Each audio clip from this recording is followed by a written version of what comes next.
Salam bahagia untuk kita semua. Dalam penugasan materi terakhir, yaitu penugasan tentang koneksi antar materi, kesimpulan dan refleksi filosofi pemikiran Ki Hajar Dewantara modul 1.1.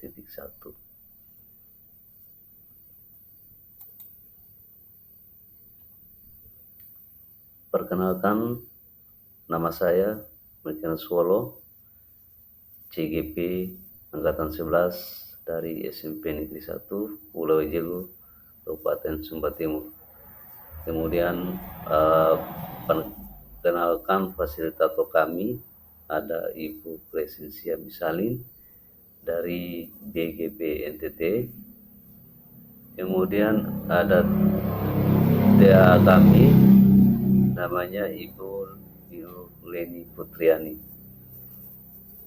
Beliau dari SMA Negeri 1 Pengalodu, Kabupaten Sumba Timur. Dalam koneksi antar materi yang menjadi kesimpulan dari refleksi dari pemikiran Ki Hajar Dewantara, sini ada 3 pertanyaan pemantik. Yang pertama, apa yang Anda percaya tentang murid dan pembelajaran di kelas sebelum Anda mempelajari modul 1.1? Kemudian yang kedua, apa yang berubah dari pemikiran atau perilaku Anda setelah mempelajari modul ini? Kemudian yang ketiga, apa yang dapat segera Anda terapkan lebih baik agar kelas Anda mencerminkan pemikiran Ki Hajar Dewantara? Yang pertama, pertanyaan yang pertama, apa yang Anda percaya tentang murid dan pembelajaran di kelas sebelum Anda mempelajari modul 1.1? Jadi jawaban saya di sini, sebelum mempelajari modul 1.1, saya memiliki kepercayaan bahwa murid yang pintar adalah murid yang nilai ulangannya bagus, dan agar murid pintar, murid harus mendengarkan apa yang disampaikan guru. Pada pembelajaran di kelas juga, biasanya saya menggunakan model pembelajaran yang cooperative learning, yang kegiatannya dilakukan oleh semua siswa. Saya mengamati selama proses berlangsung, tidak semua siswa aktif baik dalam diskusi kelompok maupun dalam presentasi dan tanya jawab, sehingga hanya sebagian siswa saja yang aktif dan siswa lainnya menunjukkan sikap pasif. Saya tidak pernah mengidentifikasi minat dan bakat anak-anak sebelum memulai pelajaran, karena saya beranggapan bahwa bakat dan minat cenderung diasah dan diarahkan dalam kegiatan ekstrakurikuler dan kurikuler. Saya mengira bahwa untuk meningkatkan hasil belajar siswa yang rendah hanya dapat dilakukan dengan kegiatan remedial, walaupun nilai remedialnya diperoleh justru lebih kecil dari sebelumnya. Hal itu bisa saya bantu dengan memberikan beberapa tugas kepada anak-anak. Apabila tugas yang saya berikan tidak dikumpulkan tepat waktu, saya akan memberikan hukuman dan menambah tugas awal dengan tugas yang lainnya. Dan saya baru menyadari bahwa apa yang telah saya lakukan dapat membuat murid merasa terbebani dan menurunkan motivasinya mengikuti kegiatan pembelajaran di kelas. Ini jawaban saya terkait dengan pertanyaan pemantik nomor 1.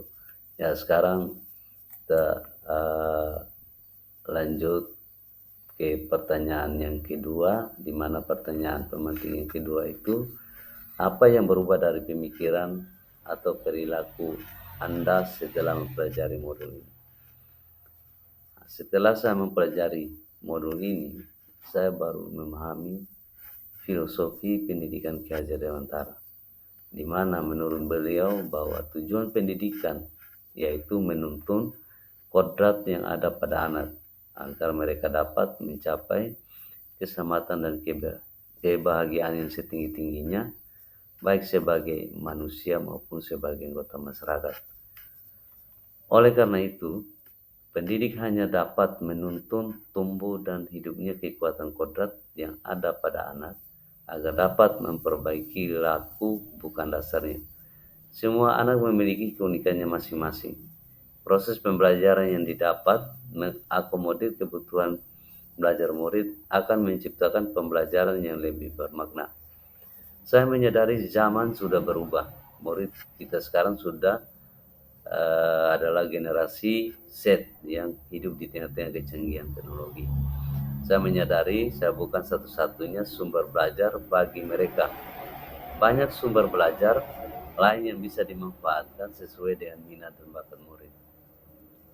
Namun, setelah saya berupaya untuk selalu menuntun mereka sebagai fasilitator dan menempatkan murid menjadi subjek dalam pembelajaran untuk mencari dan membangun pemahamannya sendiri, saya tidak boleh hanya berfokus pada kemampuan kognitif saja, tetapi juga harus dapat mendampingi murid mengembangkan kemampuan sosial emosional dan memahami filosofi Ki Hajar Dewantara. Saya mulai merencanakan pembelajaran sesuai dengan kebutuhan murid dan membantu murid menjadi manusia yang merdeka. Murid sebagai individu yang unik, berbeda, yang satu dengan yang lain, berhak mendapatkan tuntunan yang tepat sehingga murid dapat mencapai keselamatan dan kebahagiaan. Jadi itu jawaban saya untuk pertanyaan yang kedua. Sekarang saya lanjut ke pertanyaan yang ketiga. Pertanyaan yang ketiga, apa yang dapat segera diterapkan lebih baik agar kelas Anda mencerminkan pemikiran Ki Hajar Dewantara? Jawaban saya di sini, yang dapat saya terapkan lebih baik agar kelas saya itu mencerminkan pemikiran Ki Hajar Dewantara adalah dengan menyadari bahwa masing-masing murid adalah individu yang unik dan istimewa. Mereka memiliki potensi, bakat, dan minat karakter yang berbeda-beda. Untuk itu, saya harus mampu mengenali keunikan tersebut sebelum melaksanakan proses pembelajaran di kelas. Dengan memahami makna pada slogan Ki Hajar Dewantara, yaitu Ingarso Sang Tulodo, guru harus memberikan contoh yang baik. Ing Madio Mangkarsa, guru harus memberikan semangat pada murid. Tuturi Handayani, guru harus memberikan dorongan atau menjadikan murid mandiri. Sebagai guru, saya berupaya untuk menjadi penuntun bagi mereka yang mencapai kekuatan kodratnya sesuai dengan alam dan zaman. Pembelajaran yang saya lakukan di kelas harus berpihak pada murid dengan menempatkan mereka sebagai subjek. Menciptakan pembelajaran yang menyenangkan melalui pemilihan media pembelajaran yang bervariasi, serta selalu menanamkan nilai-nilai budi pekerti pada setiap kegiatan pembelajaran, sehingga nantinya mereka tidak hanya cakap secara intelektual, tetapi juga secara sosial, emosional. Saya harus mampu menjadi teladan dan dalam penanaman nilai karakter, baik dalam bersikap maupun dalam bertutur kata, serta selalu berupaya menebalkan kebiasaan 5S, senyum, salam, sapa, sopan, dan santun. Dalam keseharian, dengan menjadi guru yang berkarakter baik, murid akan meniru sehingga dapat menjadi murid yang berkarakter lebih baik lagi. Saya harus menjadi guru yang lebih sabar dan ikhlas dalam mendampingi murid dan memberikan pelayanan yang baik bagi mereka. Tidak memberikan teguran atau sanksi yang keras, namun berupaya mengayomi murid agar menumbuhkan rasa nyaman, bukan rasa takut. Karena guru yang baik adalah guru yang disenangi, dihormati, dan disegani, bukan guru yang ditakuti. Ya, demikian jawaban saya yang merupakan kesimpulan dari refleksi pemikiran Ki Hajar Dewantara Modul 1.1. Sekian dan terima kasih. Salam dan bahagia untuk kita semua.